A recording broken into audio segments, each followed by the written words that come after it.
Coming to you from Final Third Cigar and Whiskey Lounge in Ingalls, Indiana, Indiana's exclusive Aladino Cigar Lounge. It's Final Third Friday.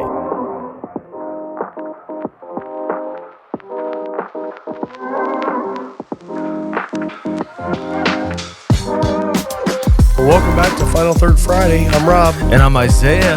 Today we're going to be pairing something that's not out yet, but it will be coming to our lounge here sometime in March, hopefully early March. It's the new Aladino Candela. This is not out yet. We were just down in Honduras last week, which I'm sure we'll talk a little bit about. Oh, yeah. And we got to try this for the first time down there, and I'm not exaggerating when I say this is the absolute best Candela that's ever been made, period. Well, there's not a high bar set for me. There's not. There's a couple of good ones. I know Illusion makes a good one, and somebody else does too. This one, though. As far as like the Espinosa Wasabi goes, that's like, it's a solid Candela. Oh, Still wait. a Candela, though. Oh, wait. Just wait. Yeah, I haven't smoked this one yet. No, it's his first chance of trying it.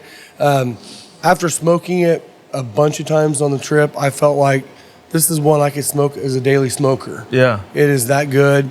It's not green and grassy like a lot of the Candelas are. You do get a little bit of the alfalfa hay, maybe a little bit, but not a lot. But it's just an awesome, well-made cigar. It is. Yeah, absolutely. Well, let's get into it. What are we going to pair it with? Man, I am out of whack. So we are pairing that with Barrell Bourbon's New Year. This is the cask strength. This is the 2023. And this is 113.54 proof, sourced from Tennessee, Indiana, Kentucky, Ohio, Wyoming, New York, Texas, and Maryland. Wild. Very wild. Yeah, so it has a little bit of almost everything in there. You know, my thought on that whiskey is if they would just take Maryland out, I think it'd be perfect. What do you got against Maryland? Oh, I don't know. I'm just kidding. Oh, okay. I don't know what Maryland whiskey tastes like. Sagamore. Oh, okay. Yeah. Maryland's fine. Yeah, Maryland's great. So it's interesting that there's Wyoming in there. Part of me wonders if they had sourced from Wyoming Whiskey Co., but they could have. Could have. But yeah, let's get into this. What's your cold draw like?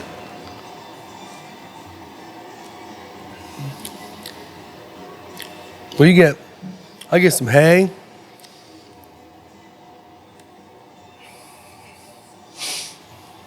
It is like sugar sweet. It almost reminds me of mini wheats. Like the frosted mini there you go, wheats. wheats. Kind of that cereal quality. I could see that. I mean, on the cold draw, I get a little bit more of the the kind of grassy note, but more of like a hay, like a wet hay. Yeah. I still don't get a lot of the vegetal that you get out of a lot of Candelas. Yeah, totally. All right. Let's get a pour going, too. I need that for my throat. Yeah. Yeah, Rob caught the avian flu while he was in... Caught something, man, I'll tell you. It was while he was in brutal Honduras. few days. Yeah. Luckily, the nasty crud didn't hit me until literally the day or the night before we were flying back. So the flight home was a bitch. But that's how it goes. What are you going, why? What's that? Because it's whiskey? Yeah, and this Barrell New Year is such an odd and different palate. Like it is a straight bourbon, but it's not like it doesn't drink quite like your Kentucky bourbon or anything like that. It's its own animal. It really is. I mean, you can tell it's a blend. I mean, you can feel the difference in different parts of that, the whiskey. I mean, the sweetness, the heat, the hug, all of it's a little different. Oh, yeah. Okay. I'm ready to get into this. Yeah, let's do it.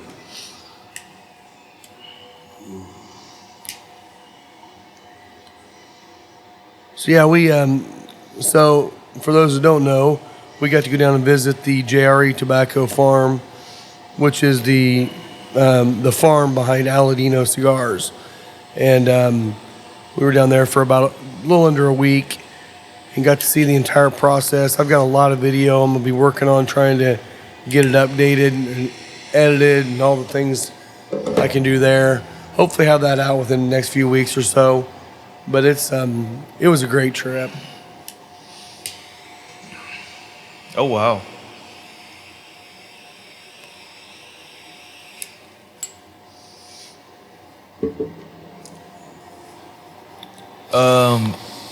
There's some Aladino Corojo in here, isn't there? Oh, yeah, there is. Oh, yeah. I think that's what makes it so good. And it's fantastic, man. Do the early retrohale. It's almost cinnamon cardamom on the retrohale for me. It has some of that. I can see that. Almost that nutty quality in there. Yeah, I can see that for sure. I really dig it. Like I said, it does not taste like any other Candela I've ever had. Well, no, it doesn't just taste like... It doesn't even taste like Candela. It doesn't taste like burning hay right now. Nope. Which is the majority what you're getting on a Candela. Burning hay and wet grass, usually. I like it because, again, it's more of a... To me, it's more of a medium plus body and strength. It kind of is. Where, most Candelas are very mild. I mean, a lot of people feel like Candelas are lighter than most Connecticut's. Yeah. But it makes sense because you're talking about an under-fermented leaf, too. Yeah. So... Yeah, this is absolutely not that. Nope, not at all. So what about that whiskey? I don't know. I'm thinking about this cigar. It's kind of blowing my mind right now. Me too. I know I said it multiple times on the trip. This is going to become a daily smoker for me. This very well could become, we'll see down the road, could become my favorite Aladino to date. I love it. Wow. And I was shocked. Yeah. I had to go back to it multiple times to see if I was just out of my mind. For science. For science, of course. Of course. The whiskey coming off of it has a nutty, almost, and this is a really odd thing. It's almost like pecans and croissants on the whiskey. Yeah. It's like that super savor, like that super pastry quality on the whiskey after the cigar. Oh, yeah. With icing. With a nice vanilla icing on top. Yeah. That's actually not a bad pairing. And going back to the cigar, that nuttiness is still there. It is almost like toasted pecans, and on the retrohales where that cinnamon comes through. Yeah. On the palate, it's like a whisper of cinnamon, and on the retrohale, you're like, there she is. Yep, yep. That Corojo tends to make it pop a little bit. Oh, yeah. Man. So how'd things go last week while we were out of town? It was good. Yep. Tam. Other than weather. Yeah, Tam was crazy. She, terrible boss. I'm just kidding. It was all fine. I think the weather really put a damper on the week.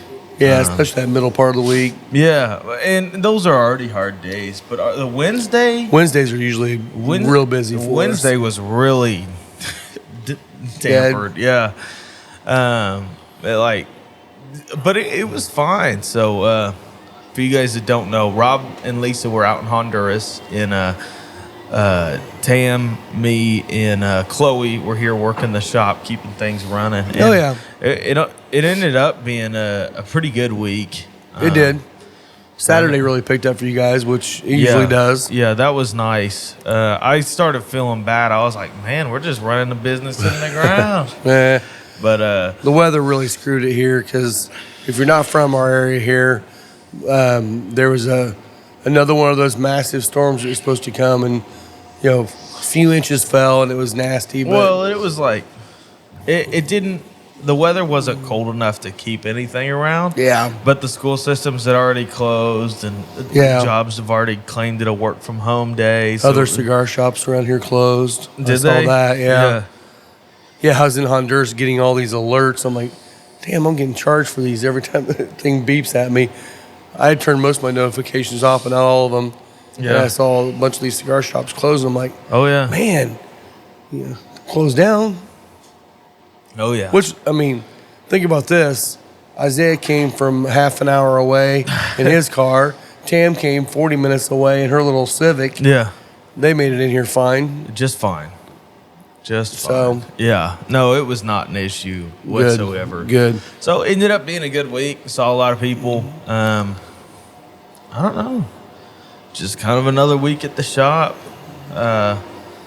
Put up your Calibri rack for you. Yeah. Shout out to Calibri. Yeah, shout out. Tam and I were super bored, and she was like, "You want to put that up?" I said, "Yeah, I might as well." I'm glad you did. As long as he's got his drill around, so we can pull down a shelf. So. No, that worked out perfect. And if you don't already know, we have a really nice selection of Calibri cutters and lighters here, and we're going to continue to expand it. I mean, I've already looked back and see that we're going to need to make an order here soon because we're running low on a few things, which is great. That means we're selling them.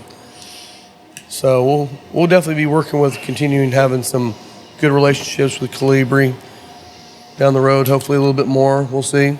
This is my first time smoking this Candela, but what I'm realizing is that it needs to, it wants to smoke quicker than a lot of other Aladinos. It does.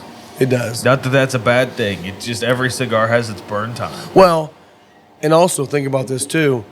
These were rolled the day I got them. Oh, okay. So as they sit longer, they'll be much better. Everything that we'll be getting will have sat after rolled for a couple months. Yeah. Or a little over a month.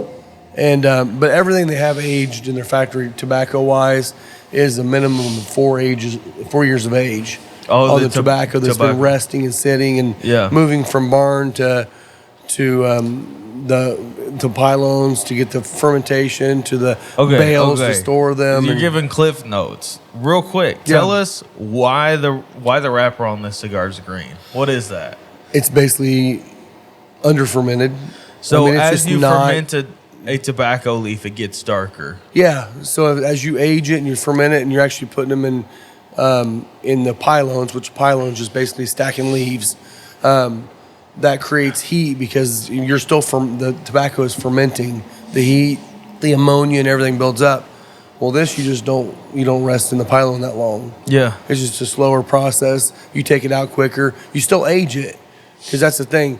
A lot of people think it's underaged. It's not underaged. It's under fermented. Yeah. So they age it. They pull it out of the fermentation early, and then they don't age it as long. Now, one thing they have not disclosed, and I don't know if they ever will, is what leaf that is, the Candela. Because it could be anything. It could be Cameroon, Corojo, Habano. My guess is Habano, but I don't know. Yeah. I mean, I've never tasted a Habano green. No. So I don't really know, but... Yeah. And as you can see, and there's some up there too, it's not like a bright green. It's more of like almost a tan green, which tells me they found the perfect spot for Candela to not be grassy. And you can still tell it's green, but it does not taste green. Yeah, absolutely. Yeah, it was. I mean, so tell us about your trip. Just, I mean, we got time. We got like an hour. Rob. Okay. So just run us through the whole thing from you getting in Miami. Well, I'll tell you, man. I'll never fly without drinking again. It's a pro move. That was golden, man. We get into Indianapolis, and we got there early so we can grab a bite to eat. We stand in line at the restaurant, and there had been people waiting there for a while. Oh, goodness. And this lady, the airport relations comes up. She's like, here, have a $10 coupon for me and Lisa. I'm like, cool. So right after that, I walked up to the waitress, said, that table's open. Can we sit there? She's like, yeah, let me wipe it off for you. So we sat right down. I started ordering old fashions because the best bourbon they had was Knob Creek. And the 9? It was, just basic Knob. Yeah. Which, you know what, in an old fashioned, it wasn't terrible. But they were also pouring about 3 ounces on each one of them. Oh, yeah. So I had 3 of those. Which, KC9 is 100 proof. Yeah. So that got me started. So I'm thinking, oh, this is good. We got $20 off our meal. That was great. And then we get on the plane, and I'm like, okay, let's get on the. Oh, yeah, we got on the plane. So I'm like, we'll keep drinking. So the only bourbon they had that was anything was Woodford. Okay. So I got 2 Woodfords. You didn't want to do Fireball? No. Lisa got Di Solano because she was looking for something sweet. Yeah. I got a couple of Woodfords, and the lady comes down. She's like, here you go. She's like, there's no charge for you today on this. I'm like, what? She's like, yeah, no charge. It's on me today. I'm like, okay, more free drinks. Let's go. Yeah. And then we get into Miami, and we spent a day there. But honestly, the Miami portion of it was really meeting Vivian for the first time, which is Justo's wife. Yeah. Meeting her, meeting Andrea, which is their daughter, their middle daughter. And I'm telling you what, we've met her and Vivi, Vivian's their other daughter, their oldest daughter. This company's in good hands going forward. Yeah. These girls are amazing. Yeah. So down the road, whenever that happens, which, I mean, it's I would assume it's decades down the road. Okay. But it's going to be in good hands. We're talking about this. Yeah. You trashed the authority in our last episode. Were there any comments about that? No. Okay. Not yet. Well, I haven't looked at any comments on our YouTube or anything. I'm talking about in person because I'm sure Justo heard about that. Nope, never said a word. Okay. Never said a word. Okay. Trey and I talked a little bit about some of the stuff, but no one said a word.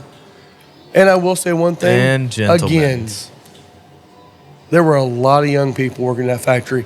The 2 people that were managing the box factory at Aladino were 2 20-something women. Yeah. Killing it. Yeah. I'm like, still don't buy into it. That's amazing.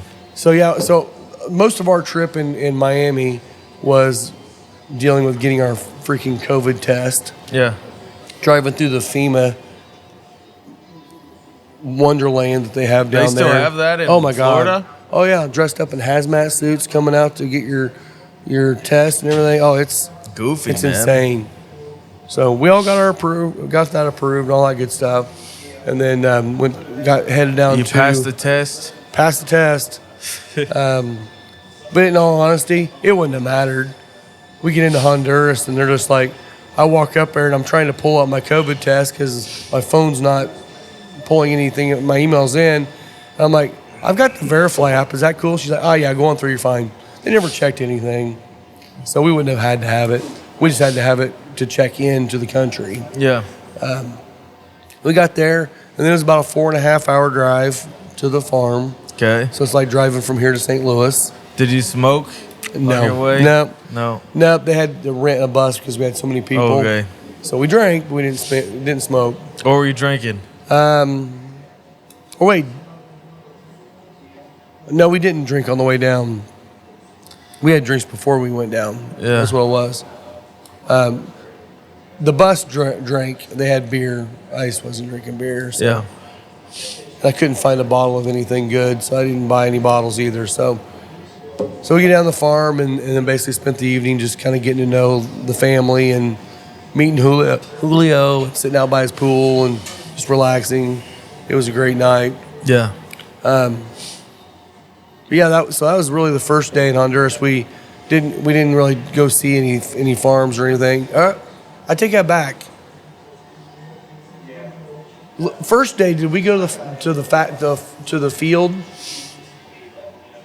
Okay, so yeah, the first day we went to the fields and got to see, basically everything from their barns where they start the seeds, to the saplings up to the fields, and then that one picture I took of Lisa. That picture is crazy. They don't grow tobacco like that here. No, those leaves are giant. Yeah, and 6.5, 7 foot tall. When we took the picture with Lisa, and that was Habano is what that one was.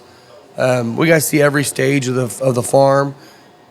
It's so funny too because they're meticulous. Yeah, I've seen pictures of other farms. I've never seen a farm so meticulous on growing tobacco in a third world country. Yeah. It's insane. They've got 300 300 acres growing right now, and they got another room for another 400, I think, wasn't it?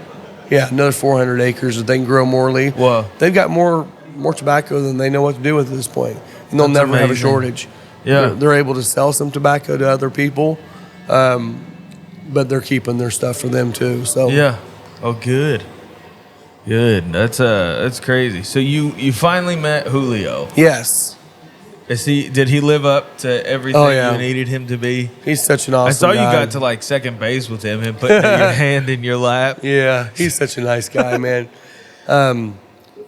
Yeah, he answered any question we had, sat down, talked to us, sat out and hung out with us out by the pool when we ate and everything, and just a really, really nice guy. Yeah. I mean, in mornings, we're getting up at 6 o'clock, going down and having breakfast. Well, 7:45 is when we ate breakfast. You got up was at already 6 gone. o'clock? Yeah, he was already gone. You did? Oh, yeah. Was it a struggle, Lisa, getting him up? Lisa says yes. She nods her head. Yeah. Rob's not an early I'm not a morning riser. person. I used to be, but not anymore.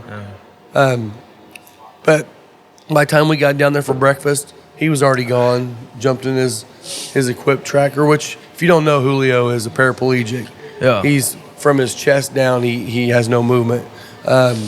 So he has 2 trackers on his farm that have been equipped for him to drive with his hands. And when one breaks down, it goes to the shop and he drives the other one. And they just rotate them. Yeah. And he's gone at 6 o'clock every morning down to the factory checking on things. I mean, he is involved with everything down there, and he's 85 years old. It's amazing. It's amazing. Yeah. Very amazing. Yeah, that's cool. So trying to keep this going. I don't want it to go out. Yeah. That's awesome. So you finally met the guy. Yep. 85, doing crazy stuff. Yep. Yeah. And then after we went to the fields, we went and checked out the aging barns where they're hanging all the leaves, and that was beautiful too. Lisa got to actually string up a few leaves on how they do it. Basically, what they do is they tie the leaves together, kind of sew them together at the top, and then they hang them over basically a big wooden rod. Yeah. And then they take those up, and the guys climb up in the tobacco rick house, basically. Yeah. They take them up into the tobacco barn, hang them, and the whole barn gets filled. And that'll sit there. That can sit there for years, depending on how long they want it to age. Yeah. And basically all that's doing is the humidity stays up, because Honduras temperature there is about 80 degrees every day, down to about 60 degrees at night. And that's every day of the year. It never varies. And humidity level is always in 60 to like 70, 75% range. Yeah. So they don't humidify anything. It's just sitting on their desks. They don't need Bovida. No. So everything is just right there. And so we went through that process, got to see, how they build the pylons and how they start aging tobacco and fermenting tobacco and all that. And there will be a lot more in the video. I'm just kind of going over randomly right now. Go ahead. Real quick, were you explaining the difference between aging and then fermentation? What the desired outcome of each of those would be? Well, aging is just letting the leaf rest and start changing color. Okay. That's where they're hanging in the barn. Yeah. Fermenting is when they actually stack the leaves, and the leaves work together and heat up, and that heat up is what then starts dissipating all the ammonia. Yeah. After that, they will take those leaves and they will put them in these big wheels, which are like probably 10-foot diameter wheels. Okay. Probably 50 feet long. Yeah, maybe bigger now. Probably 12, 14 foot round, maybe 50 feet long. These big wheels. They just hang the leaves on them and they rotate them, and it just flips those leaves. And you walk in there, and that ammonia is so strong, it knocks you out. But we did. We went in there. I got video of that. But that's what they do with the ammonia. Once that ammonia's out, then they can stack the leaves and make bales out of them. And then those bales will sit for an additional time, maybe a year or whatever they want to let them sit. And then that just lets the flavors kind of marry in the bale. Yeah. So the initial aging is just for color's sake. Mostly, yeah, and I assume so. I didn't hear all of that, but that's the only thing I got. That was to kind of get the color process changing and the just allowing the leaves to rest and go into it. Because if you just leave them out, they're going to rot. Hanging the way they are, the humidity and everything kind of work together. Yeah. Am I saying that right, Lisa? Okay. But yeah, that's it's basically just kind of getting them ready to go into the fermentation. And then fermentation would probably be to break down some of the sugars inside the actual tobacco and exactly change the flavors. Just like fermenting, anything else, food, whatever. And the byproduct of that chemical reaction is the ammonia. Mm-hmm. So I guess you'll know all the sugars are fermented out in there. Man, I'll tell you. It's crazy how much ammonia is created off that. Yeah. I mean, to the point where, you can't breathe. I mean. Yeah. We went into 3 different areas. Yeah. That's crazy. We had one guy almost passed out because it was that strong. Yeah. Oh, wow. I was almost one of them.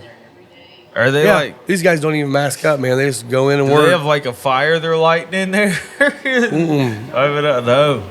No, if they did that, I think it would probably blow up. Oh, yeah. Yeah. No, you think about an exhaust vent up top that always has a fire running or something. Yeah. Like, just burn it up. Yeah. Yeah. It was trying to pull it out. It just had too much. Oh, wow. They just leave the doors open all the time in there? Nope. No, when it's running and when people aren't walking through like us, it's closed up. Wow. They'll have the fans still sucking out the top, but it's... Yeah, it's crazy. That's wild. And then the next day, we went first to the box factory. They do everything. The only thing there they don't do for their brand is the bands on the cigars. They order those out from cigar rings. Some of them are. They have two rings. I can't remember who the other one was, but cigar rings is one of them. Which did you tell them about my gentle obsession with cigar rings? I think Lisa did. Yeah. Oh, I thought you did. See, I don't know if this is cigar rings, but it sure looks like it. It sure does. I think you can pay them a premium not to have their little logo on it. Oh, so. I'm sure, yeah. But it came off like a cigar ring. It really band, did. So, and they're working on different, possibly different bands and stuff like that on them too. So these will probably look a little different when we get them. But yeah, the box factory was. They literally take raw Spanish cedar, big logs, and that's where they start, and they build the entire box from it and do everything right there at the factory, down to pressing in the logos and everything. It's were you just wild. Impressed at how they can build a Spanish cedar box for like a couple bucks when it took you thousands to build your humidor? Yeah. Like, man, if I had stock like that. And the other, we were talking to them a little bit about pay rates, and we were in the fields at the time, and Justo was telling us, like, if you're a farmer of tobacco in Nicaragua, you're gonna make $4 a day.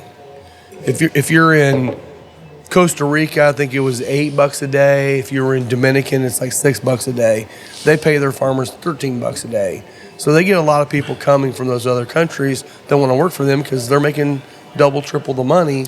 And $13 doesn't sound like a lot. The cost of living is different down there, and they're not looking to build homes. They're basically building shelter. You don't need air conditioning and heat. You just build shelter so you have a place to sleep that night. And a lot of these places where they live, they'll grow their own food. So they're growing their own food, raising their own animals to kill, and it's a different world, that's for sure.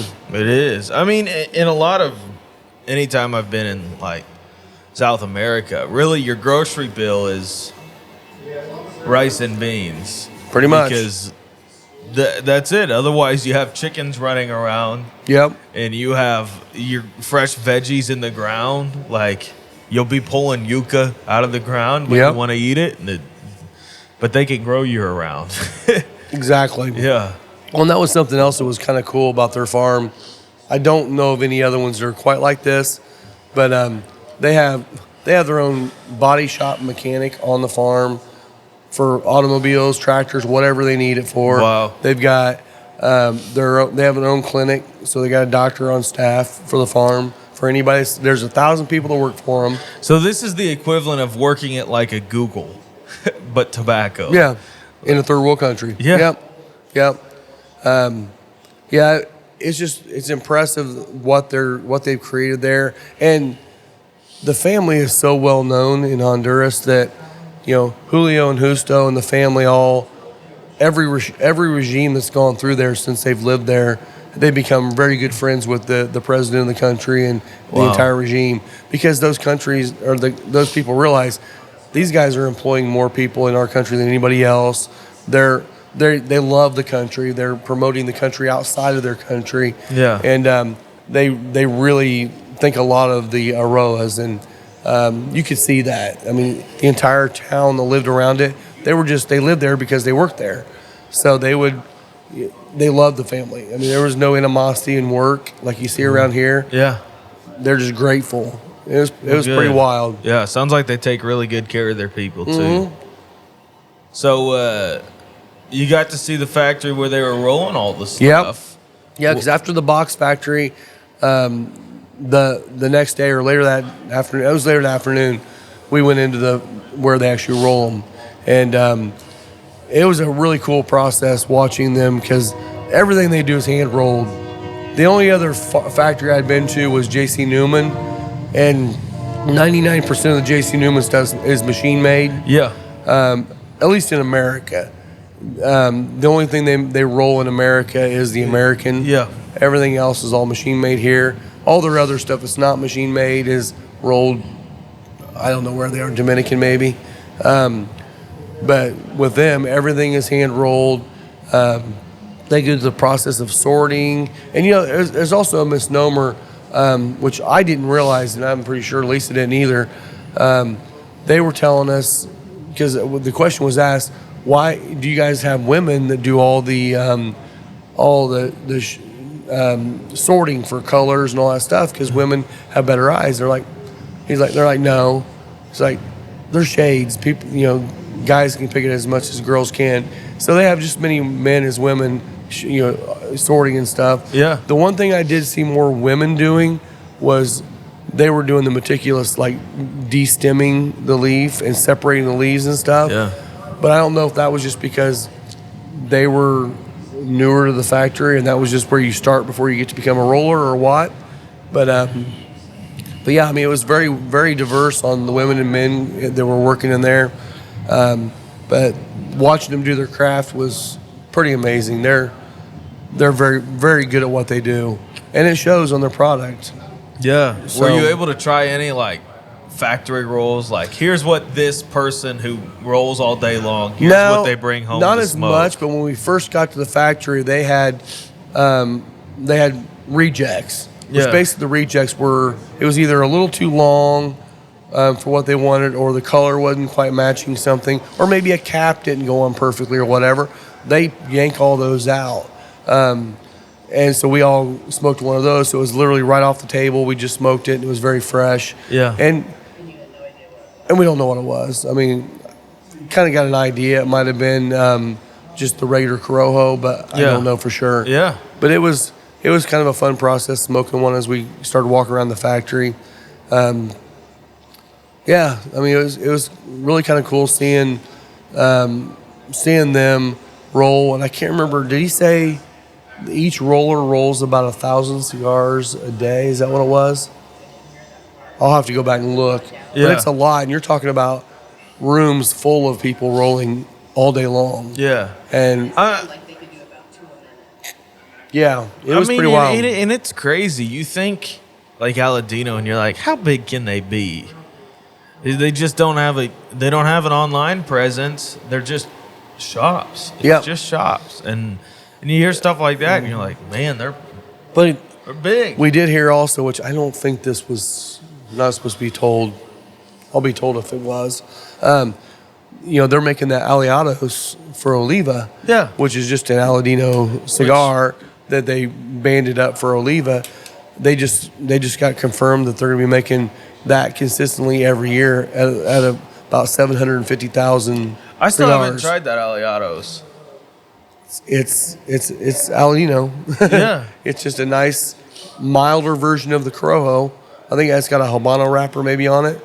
Just a little bit milder than what maybe the vintage selection is. So it's... You're going to know it's Aladino when you smoke almost it. a classic. Almost a classic. Not as much Habano. Gotcha. Yep. Yeah. Okay. So I'm plenty into the second third on this cigar. The thing that I am stuck with is still almost that frosted mini wheats thing that I had on the cold draw, but there's quite a bit of like spicy cinnamon on the palate at this point. And I still get quite a bit of black pepper on the nose. Yeah. Yeah. Which is kind of different for Aladino, because a lot of Aladino stuff, you don't get the spicy black pepper. You might get a little bit of red pepper, but it's more of a red pepper cinnamon out of the Corojo Reserva. And this one, you get black pepper in it, and I love it. And there's a definite nuttiness that hangs after you have that black pepper. Yeah, we were saying something like maybe like an almond or a cashew, kind of a light nut. Yeah. Which I think that's just because the Candela has aged enough to where it's not as grassy, and you're getting more of that light, mild nut note now, and it's really nice. What did I say earlier on the sip? Like, it's almost like German roasted pecans and croissants, like smoked to sip. Well, and just so you know, take a sip, Rob. This pairing will not be available when this posts. No, it won't. But once we get it in, we'll do the pairing for a week or two. Yeah, yeah.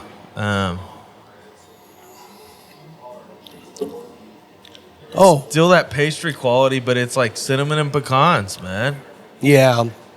It's so good. It is completely... It's a cinnamon sugar coated candied almond or candied pecans. Yeah. And this has completely transformed this Barrell New Year for me. Yeah. Like it if I were smoking this and you handed me this pour, I would not be able to tell you what it was. Yeah. It has a similar nuttiness to a lot of just straight Kentucky distilleries like Beam or Heaven Hill. It really brought out acting more like that, but it's... I mean, I listed to you. There's so many places it's sourced from. Well, and that's the thing. This is when we first got it in, I'm like, oh, that's pretty good whiskey. This has actually made that a really, really good whiskey. Yeah. This is something I could drink more often once we get more of these cigars in. But yeah, so we got to watch them roll, and then the way they package them and all that stuff. You know, that was a lot of fun watching them do all that. But it was really the best part about all of it was just meeting the people. Yeah. Meeting Julio, and really hanging out with the other shops. Got to meet Dan, he's the new shop down in Austin. Okay. Got to meet him. What's his shop called? It's oh God, I can't remember. I'm just putting you on the spot, Rob. You spent a week with the guy. I'll see if Lisa can remember the name of it. But yeah, Dan. There's another girl, Kim. She's out in Sonoma, California. Oh. And she's probably going to be coming on. Their shop is 50 years old this year. It's her mom and dad that own the shop. She's taking it over. Wow. And she's ready to go, and she wants to be in Aladino Lounge. That's awesome. So she'll be in Aladino Lounge out in California. Met some other guys from California that were out there. They were retailers. They're not a shop, and they probably won't be if she takes it over. But they were really nice people. Got to know them a little bit, and they're wanting me to send the video once we get that all done. Yeah. For them because they want to promote it as well. Hey, were there more people on the trip? We had Ron. Ron is a retailer out of Rhode Island. Okay. Really nice guy as well. I don't know, down the road he might be. I don't know if he's looking at that or not. Really, really nice guy. He and I and Lisa sat and talked quite a bit because we were having similar issues with like point of sale and stuff like that. And we have a similar mindset of whiskeys and pairings and stuff. So it was really nice talking to him.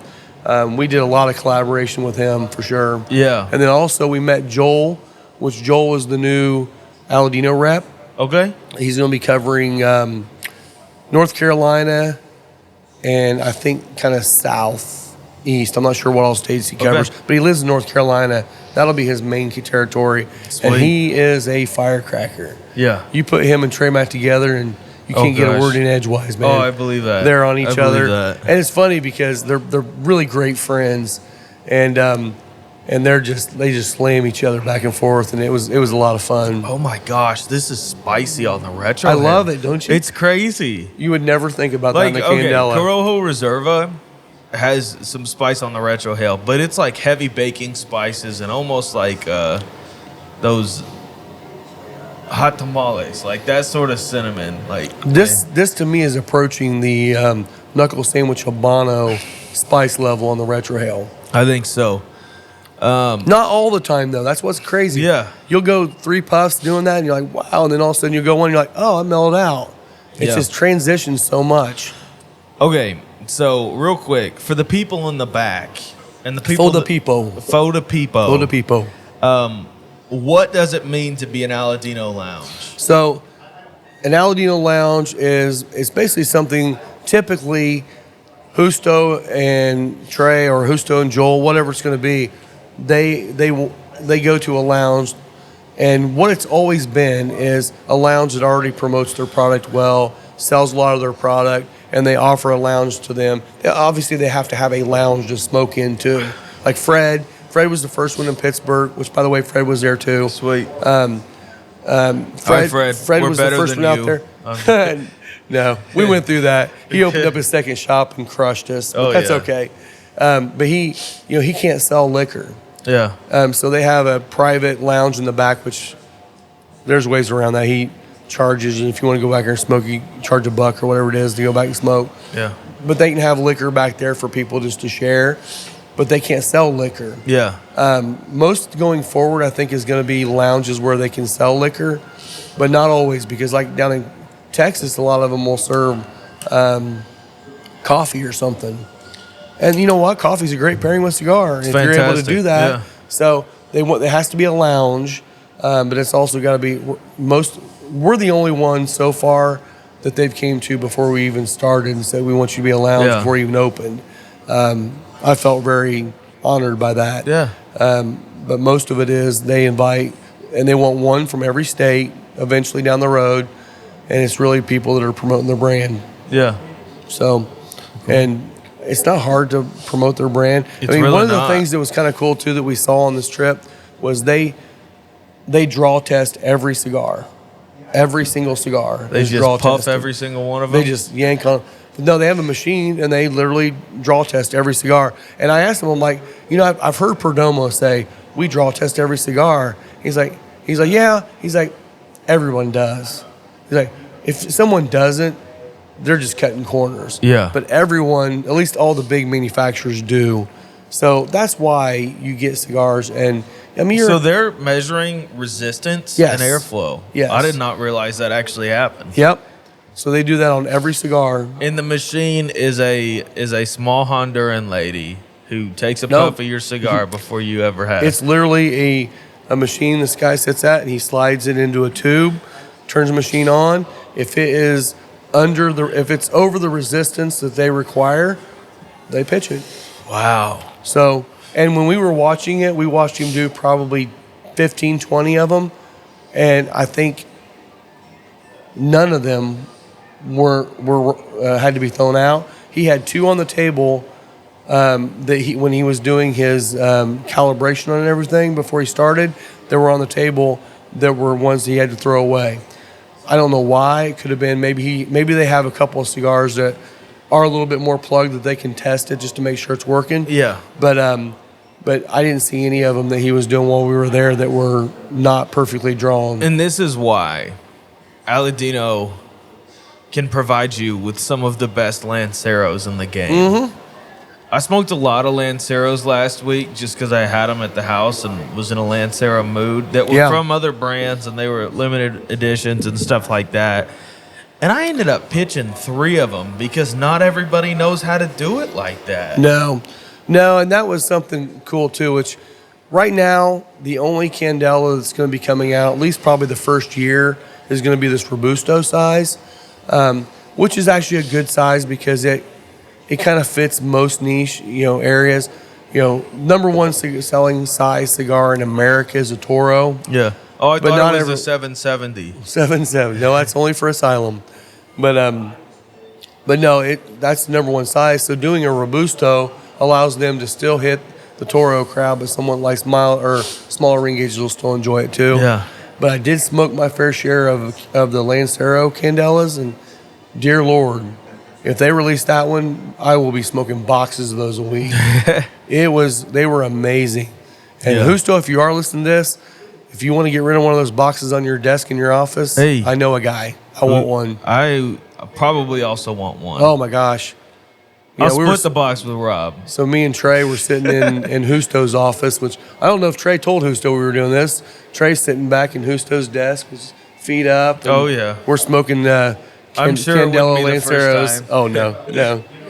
So, yeah, that's where I smoked my first one, was in Justo's office. Yeah. So. Oh, yeah. But I hope that Lancero does come out because I loved it. I know a lot of shops around don't sell them or don't have clientele to like them or whatever. But, man, they're so good. This would be an amazing Corona, too. Yeah. But, again, they're just now releasing it. They got some other special stuff coming, too. I brought you one back of another one. Yeah. Which I can talk about that, I believe. It's a Sumatra, their first Sumatra. And if you've ever heard me talk about Sumatras, most of the light Sumatras I'm not a fan of. Well, a lot of them are just earthy, leathery, and don't have a whole lot going on. But when they're good, they're really good. I mean, think about the Knuckle Sandwich Maduro. Yeah. That's a Sumatra. Absolutely fantastic. And this one, as you saw, it's a darker Sumatra wrapper. Yeah. And with the Aladino underneath it, the Corojo, and I'm not sure what the full blend is yet on that one. It's really good too. Yeah. And then they've got another cigar they're going to start releasing for events. So they're going to have event-only cigars, kind of like the Blood Medicine. Yeah. And it's Project Lomos is what it's called. Okay. Every year it's going to be a different cigar, different blend, whatever. They're not going to disclose what the blend is. If you want them, you buy a box, you get a 4-pack. So it is quite literally like the Blood Medicine. Yep. You buy a box, you get a 4-pack. So that's what they're going to be doing going forward, which is nice because they said, what they've always done, and if you've ever been to an Aladino event here, they typically bring cigars that we can buy on an everyday basis, that you can buy here on an everyday basis, and that's your freebies. This way you get something you can never get except for going to an event. Yeah, and I will tell you, that's one of the special things about us being a Aladino lounge is they take really good care of our people at events. They do. Really, really good care. And they'll be doing some special stuff with that too, tiering systems with, swag and stuff like that. We just have to, they're working that out right now, so we'll probably see that coming up April 1st for the Final Four. Trey's definitely coming for that. I'm not sure. I don't think Justo's going to be able to make it. He's got his daughter's graduating and some other things coming up, so he's not going to be able to make that one, but he's going to definitely come out this summer and spend some time with us. And what? Yeah, so Vivi she lives in London. That's his oldest daughter. Mid-20s, upper 20s maybe, and the girl's over in London just absolutely killing it, getting Aladino all over Europe. Yeah. So you're definitely going to see, and I kind of made this prediction on our show, said I think Aladino is going to be one of those brands you're going to see really make a huge splash this year. Oh, absolutely. And if not this year, over the next 2 to 3 years, people are going, oh, I never heard of them. Are they a new brand? I'm like, Julio Aroa is one of the granddaddies of this entire industry. Yeah. He has helped he has helped and been part of families of Plasencia and all these other brands. He's helped Rocky. He's helped Oliva. He's helped a lot of these brands get to where they are today. And people think, oh, I've never heard of that guy. He must be new. He's been around since Cuba. Yeah. I mean, he's been around forever. Doesn't have millions of marketing dollars behind him. Well, he has the money. He's just a very humble guy. He will not throw himself out there. There you go. I mean, he literally will not throw himself out there. And they're trying to get more of that stuff out there. And, that's one thing Justo had Trey doing a lot, was taking a lot of pictures and get a lot of media to try to promote more of this because, I mean, and I don't mean this to sound morbid, but Julio's 85 years old. We don't know how many years we got left for him. He's going to live forever. He might. At the rate he's going. He might. I mean, tobacco's great for your body. So it is. It is. It actually is impressive that at 85, that dude's rocking. I really hope I didn't piss him off, though. Why is that? Well, I did drink almost his entire bottle of the VSOP cognac that he had in his liquor cabinet in his bar. That was the one thing I wanted to drink that was there.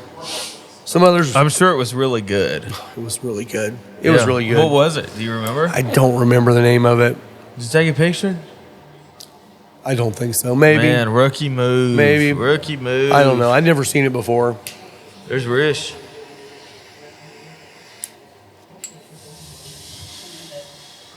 But, Oh, shoot. Yeah. We're getting our shelves put in the back room Monday. Amen. Which means Sunday night I got to move all the crap out of the bag. So, yeah. Oh, my gosh. Yeah. Yeah. Wow.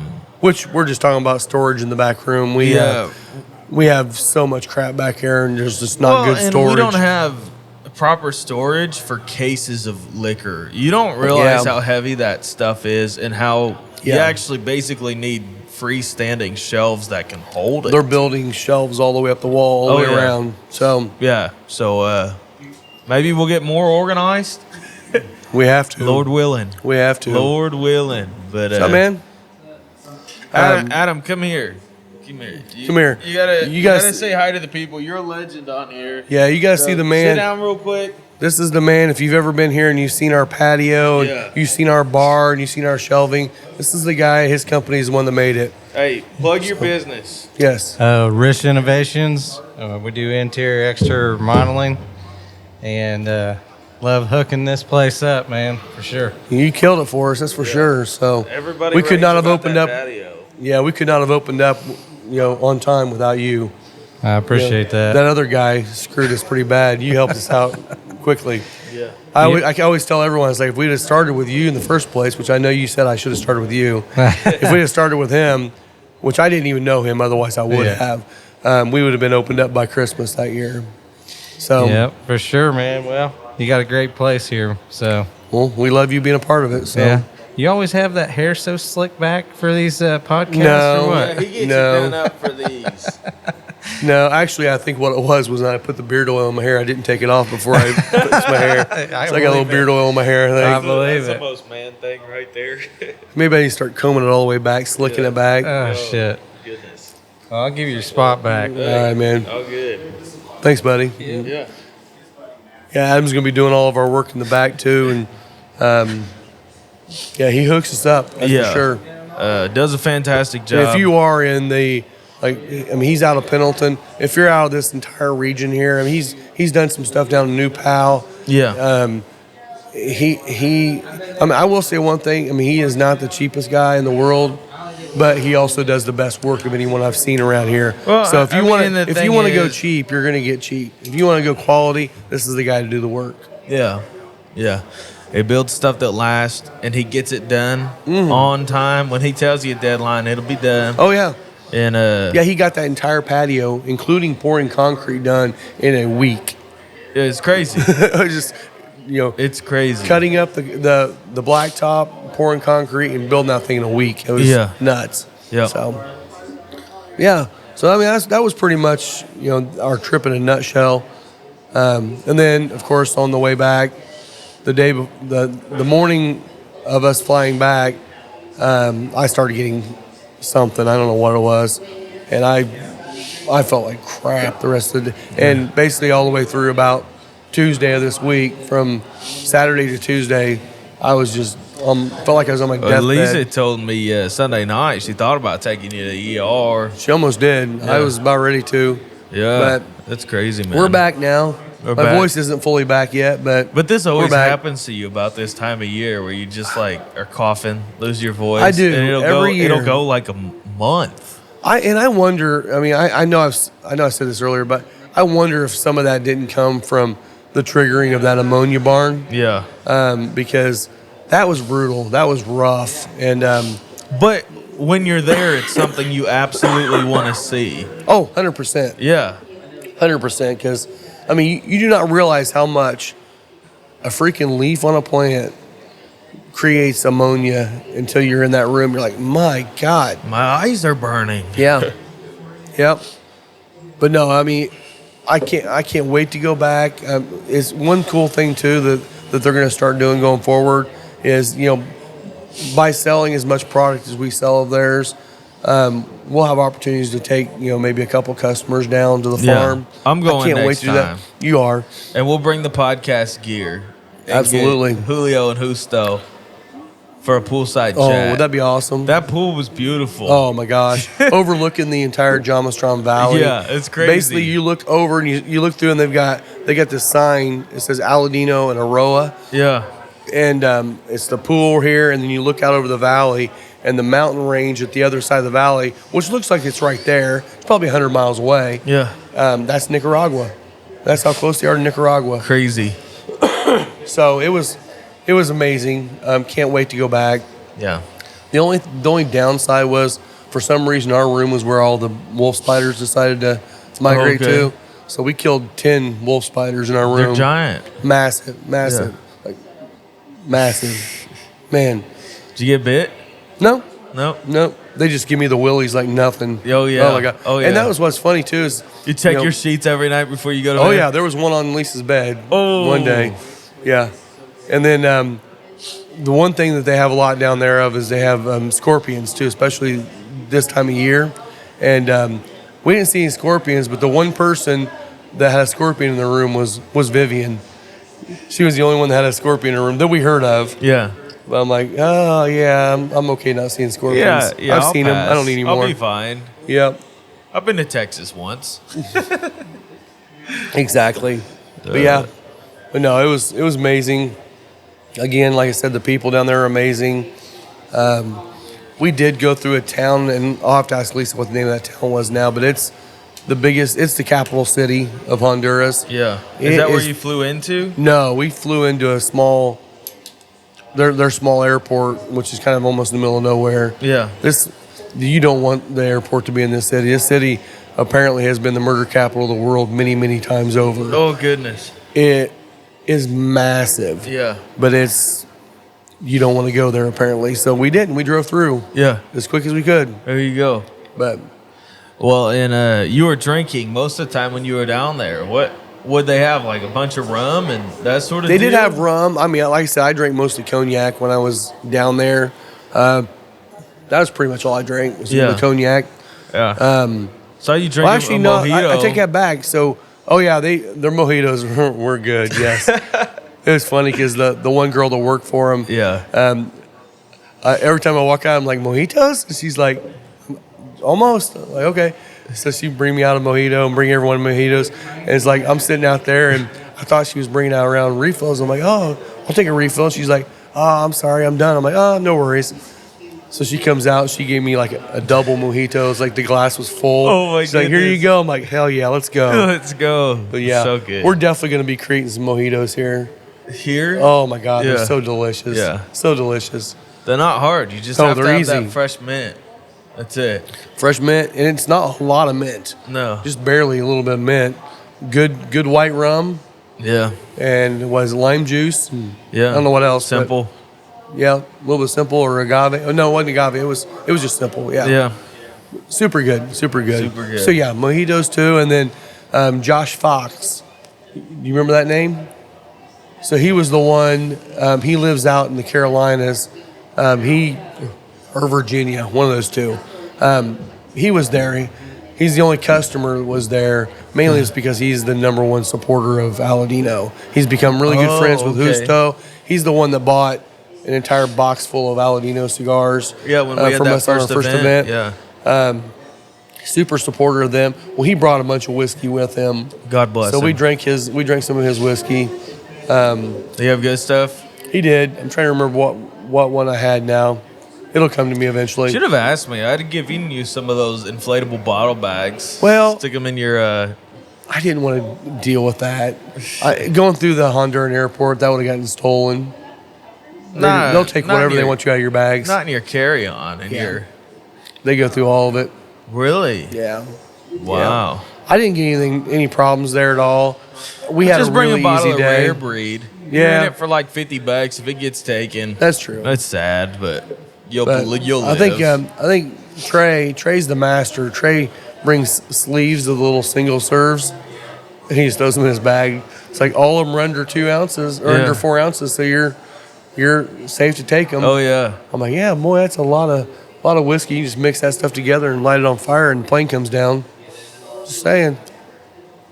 Yeah. But yeah, had a blast. I can't wait to get that video going. Show you some of these pictures of the farm. And Yeah. It was very amazing. Yeah, that'd be cool. Can't wait to go back already. Already missing it. Dude, I'm in the final third of this cigar. You're not nearly as far as I am on it. This is fantastic.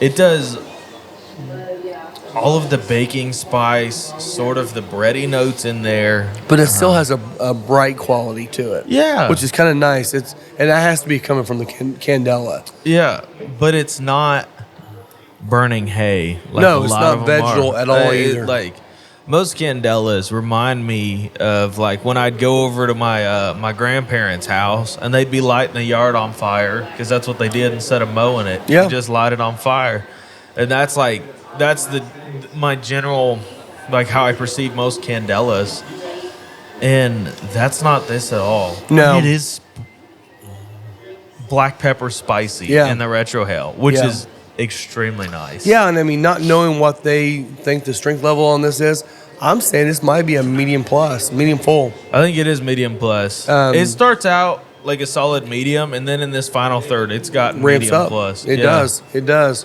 But it doesn't catch that black pepper until the second third on the stick. I was getting it early on, but not super spicy. It would just tingle the nose. Yeah. Now it's just like boom. In the first third, I was ready to call it just like cinnamon heat. Second third, it's like, oh, that's distinctly black pepper. Yeah. And man, the thing is great. I love it. It's fantastic. I was like I said, to me it's not a Candela because I mean I've smoked probably 4 or 5 different Candelas.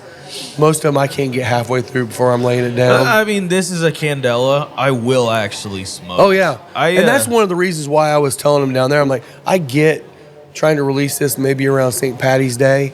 I don't want people to see this as a gimmick. Yeah. This is a daily smoker for anybody that wants to try it. They need to try it. I would almost rather see this be released in April, only because it's a new cigar. It's not a St. Patty's Day gimmick cigar. Yeah, totally. But we may have it by St. Patty's Day, and if we do, we'll still sell it. For St. Patty's Day. Exactly.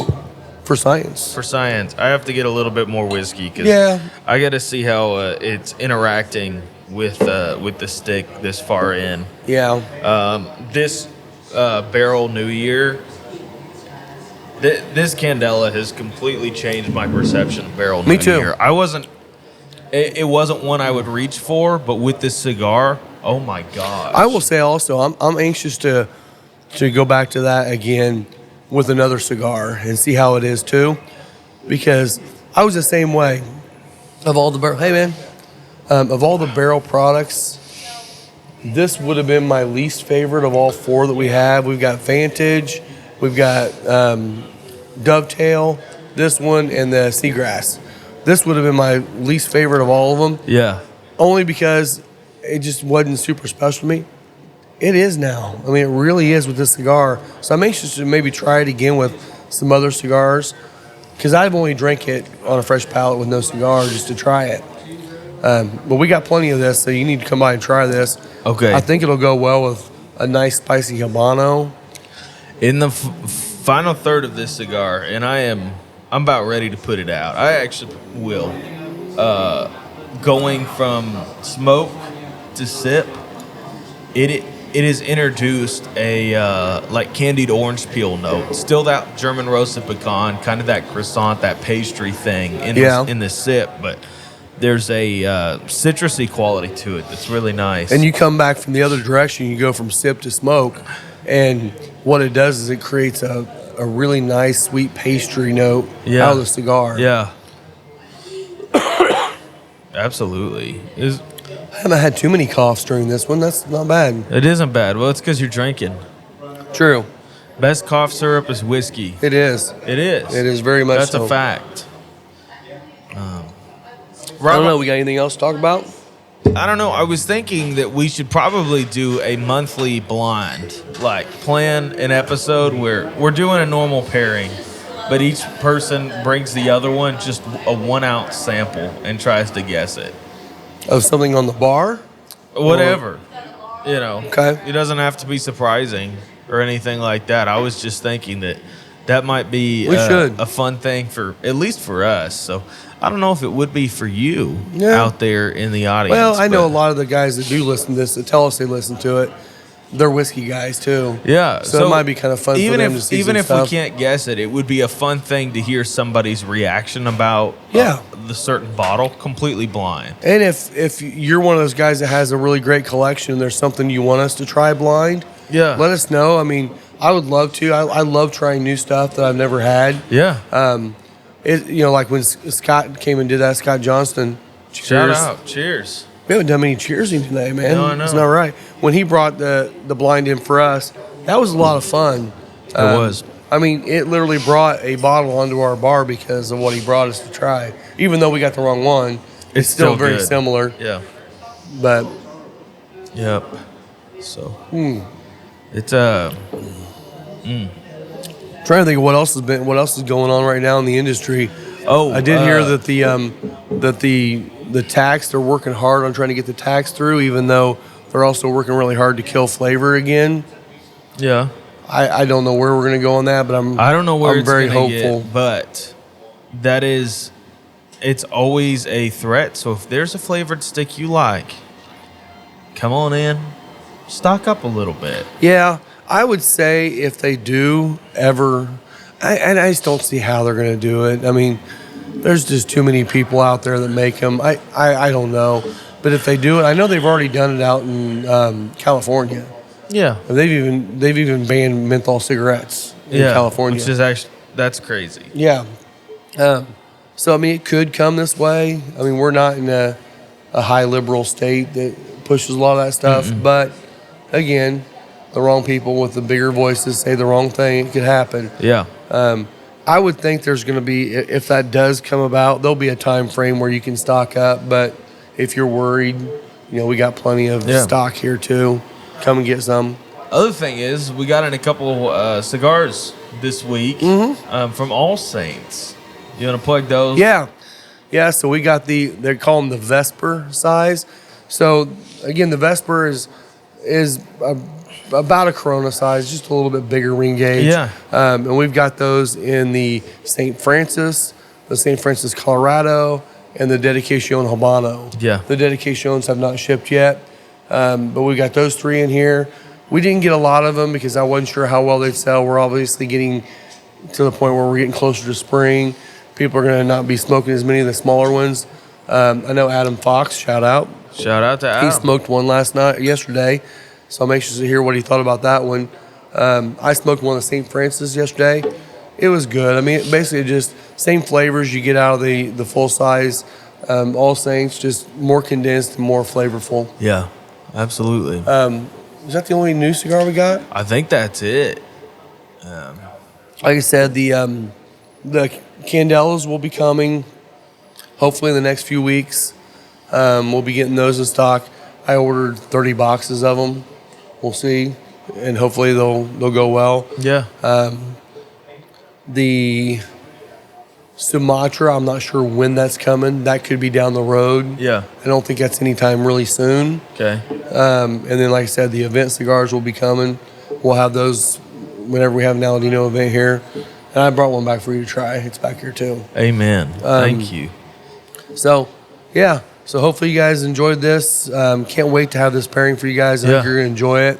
We'll probably try more pairings once we get more stock in of the Candela to see what it does, because I'm anxious to see how it does with a rye and how it does with maybe a finished. Yeah. I'm thinking it might go really well with that Vantage. Oh, I think so. I think our backbone pick would be delicious with this. Totally. I really feel like this is going to go well with about any whiskey you want to put. This would go well with the Irish.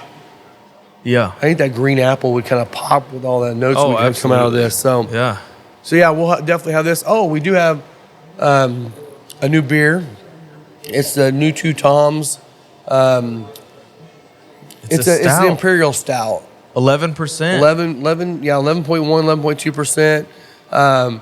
And it's Tahitian pecans, vanilla, and cocoa nibs. And honey. Yes. Yeah. And I can't remember the name of it. It's a very, very, very long name. But we have that in stock now. So if you're looking for a nice Imperial Stout to finish off the winter season, we're probably going to be sampling one today, science. For science. Later on today. Yeah, you got to know what we have on the bar. There's also a Czech amber that he brought me a sample of. We're going to try, and if it's good, we'll be bringing that into our offering as well from Two Toms. Absolutely. So absolutely. And then we didn't get any new serial whiskey. killer sours have gone really well. Lucky Charms has been the most popular. It's gone. I think it's mostly because Tam kept drinking them. Yeah, she said I drank 2 of those myself. I'm like, yeah, I get it. Yeah. The problem with those, they come in 4 or 6 4-packs, and each 4-pack has one of each 4. Because if I could just buy a case of the Lucky Charms, we'd sell it. Oh yeah. The other 3 are great. I mean, it's Frankenberry, Blueberry, and Fruit Brute. Yeah. All of them are great. I mean, they literally taste like a sour cereal. I mean, it's just amazing. They're wonderful. Yeah, so we got all that in here. Cool. Come by and check us out. Yeah, well, I guess we can wrap it up. So you can find me on Instagram at the Whiskey Pastor. Be sure to, if you're on the podcast platform, leave us a review on there. That really helps boost things. And again, on YouTube, like it, leave us a comment, even if it's just for comment's sake. It's a great way to help promote the shop. People are finding the shop because of this. Yeah, it's been amazing. In a world where you can't really advertise tobacco that much, this is kind of how we can do it. Yeah, so. It is. And I mean, we're definitely going to be pressing in pretty heavy on the podcast and the videos, just because this is fun for us, but also allows us to get something out to you guys. Hopefully it's beneficial to you. If you have any thoughts and ideas, let us know. We definitely love to bring different new content. There's obviously a little bit of banter that we do for fun, but in all honesty, it's more about, promoting what we're doing here and also engaging you as a customer and as a friend. Well, the other thing this whole process. Is without something like this, you probably wouldn't have heard all that from Rob. Yeah. Unless you sat him down for an hour where he was able to be uninterrupted and just kept asking questions. So it's a way to record stories like that. Yeah, and once we get the entire video edited and ready to go, it'll be going up on the YouTube channel. Mm-hmm. And that's probably the only place you can actually post it out there, being that long of a video. Yeah. I probably do a little snippet, like picture snippet where we can do a reel or something like that too. Yeah. But it won't be the in-depth seeing the process and actually seeing video. So that'll be coming out too. Totally. So, and again, you can follow us on Instagram at Final Third Cigar. Facebook, we have a Facebook page, Final Third Cigar and Whiskey Lounge. And the YouTube channel is Final Third Cigar Whiskey Lounge as well. Yeah. Thanks, guys, for hanging out with us. Yeah, thanks a lot. We will see you next week. Cheers.